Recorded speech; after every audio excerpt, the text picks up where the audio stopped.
Hey, thought I'd come in here. I'm going to show you. I'm actually going to be washing my fruits and veggies that I got from the store. See my fruits and veggies here. How do you guys? Oh, sorry, I'm doing my front camera. How do you guys wash your veggies? I use the Thieves Fruit and Veggie Wash. It only takes 1 to 2 minutes after soaking it in water here. So I have my bucket of water here. I'm going to go ahead and show you what I'm doing. So this is my Thieves Fruit and Veggie Wash. Literally, it doesn't even need a full capful. It's like a capful for a gallon of water. This is maybe not even a half a gallon. So just put that in there. And I'm going to put my veggies in here. So I have my tomato. I'm making fajitas tonight. So I'm going to put a tomato in there. And I'm also washing some other fruits that I had in my refrigerator while I was at it. And then what I do is I take a bell pepper. What I do is after I'm done washing my vegetables, I just take this water and pour it over my plants in my garden. So it's really great for the plants. We're trying to grow some tomatoes and some cilantro right now.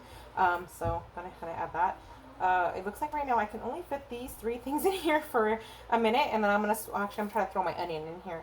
Also, I have the skin still on it. I figured, hey, I could just leave it there, wash it, and then peel it. I'm going to leave this for 1 minute, and I'm going to come back and put the apples in. I'll show you guys what the water looked like, okay? In 1 second. Okay, so I'm going to come in here and just pull my basket out. These kind of have like little handles on this basket. I'm just going to pull it out here and give these vegetables a quick rinse. And the reason why this is super important to wash your vegetables, not just rinse them in water, especially right now in the grocery stores, people are touching them and putting them back, coughing. We don't know how clean everybody's hands are, and plus with transportation and everything, we want to make sure that things are clean and we're feeding them to our families and they're going into our mouth. And with the Thieves Fruit and Veggie Wash, it's just all natural ingredients that are good for our bodies. That's not going to hurt us when we ingest them. It has a few different essential oils plus some cleaning products that kind of help us in our body. So I think I'm going to leave the onion. Actually, let me see. I think I'm going to peel the onion, pop it back in there. Let's see. So on the top of this, I'm also going to be adding, put this in my compost bin, these few apples that I had sitting in the refrigerator. I have this recipe. I ferment different vegetables and fruits, mostly vegetables. And then I make my own kombucha and kefir water for probiotics, and plus I love it so much. So what I'm doing is I actually got a recipe on how to make hard apple cider with the apple peels, and I am so excited, like super duper excited. So I thought, hey, I'm gonna go ahead and clean these, and I might get them peeled and find something to do with these. Maybe make some apple butter with some vitality oil. I thought it would be fun. And then make me some hard apple cider. I'm excited that I get to make my own. I'm such a geek, like in that way, where I love, if I can make my own anything, I'm gonna do it. If it doesn't come out good, then who cares? But hey, I'm gonna try, and it's better for me. I know it's going into it, so I know it's safe for me and my family. Yeah, this light in here drives me crazy. So if I go like this, you can kind of see me better without that thing glaring in your eyes. So what I'm gonna do is I'm gonna cut this onion, like the sides off, or like the skin off of it, so I can kind of get it back in there for a second, to make sure that I clean it off really good. So I'm just gonna peel it and then throw this in my composting bin. Do you guys compost any of your like skins or stuff from your vegetables? It's a super easy way to help the environment. A lot of our stuff gets dumped into a landfill, but if you put your stuff in your green bin that you have in your city trash that kind of comes around, the green one, they use this for composting. You basically can put any type of fruit and vegetable peel or leftover pieces of the fruits and vegetables. They can be cooked as long as it doesn't have any type of like a whole bunch of sauce or oils and stuff on it.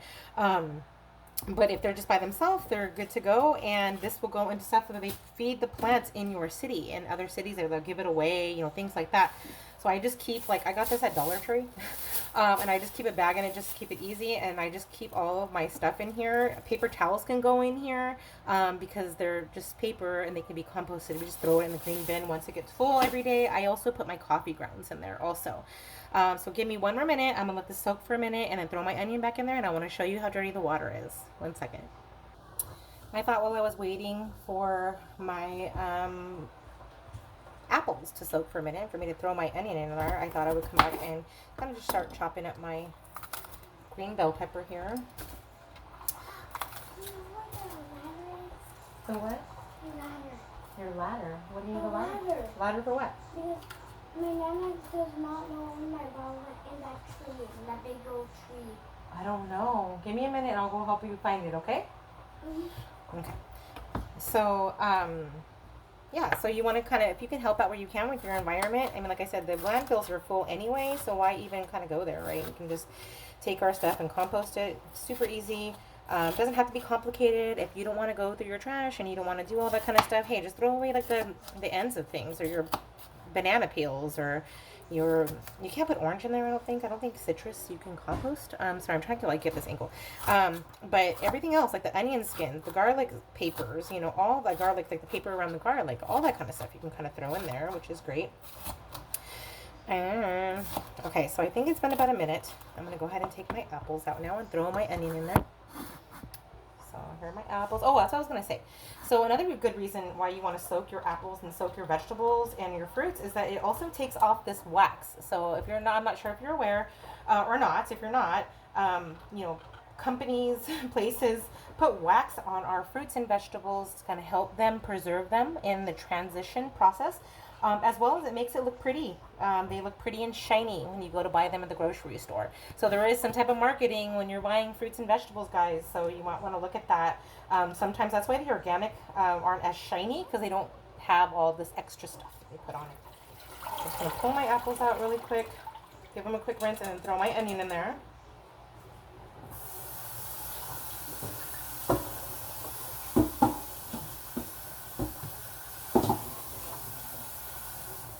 I am gonna, like I said, I'm gonna peel these and make some type of maybe apple butter or something with the apples themselves, and then after that, I'm gonna make hard cider with these apple peels. Let me know if you are interested in seeing that video, and I will definitely record it and get it posted up here.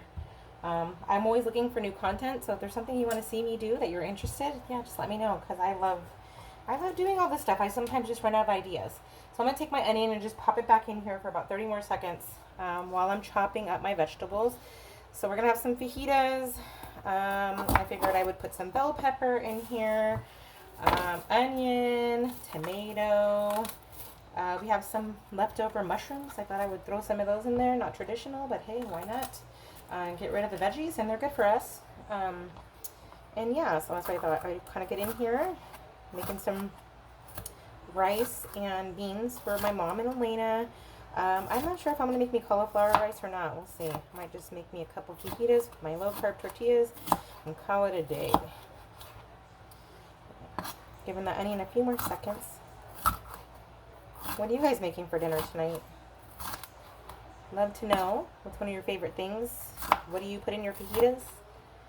I'm going to do shrimp tonight because I forgot to take out chicken. If I'm being completely honest. So we're going to throw some shrimp in there because I had some frozen shrimp in the freezer. You know, interesting fact. Frozen seafood and shrimp are a normal thing. I used to think it was gross when you would like go to the store and you would have to buy the frozen stuff. And when I was at the seafood counter one time getting seafood, there was not enough. I think I was getting it for like people were coming over or whatever, and there wasn't enough. And he's like, "Oh yeah, let me go grab the." I don't remember what kind of fish it was, or maybe it was shrimp or something. Yeah, shrimp. And he's like, "Well, let me go grab some shrimp." And he goes and grabs a frozen bag, and I'm like, "What? That's so gross." And so I was like, "Why are you grabbing the frozen one? I want fresh." And he's like, "Ma'am, I'm sorry. Like, unless you live right next to a place that has that, you're getting frozen." And I'm like, "What? I had no idea. Like, literally had no clue." So fun tip.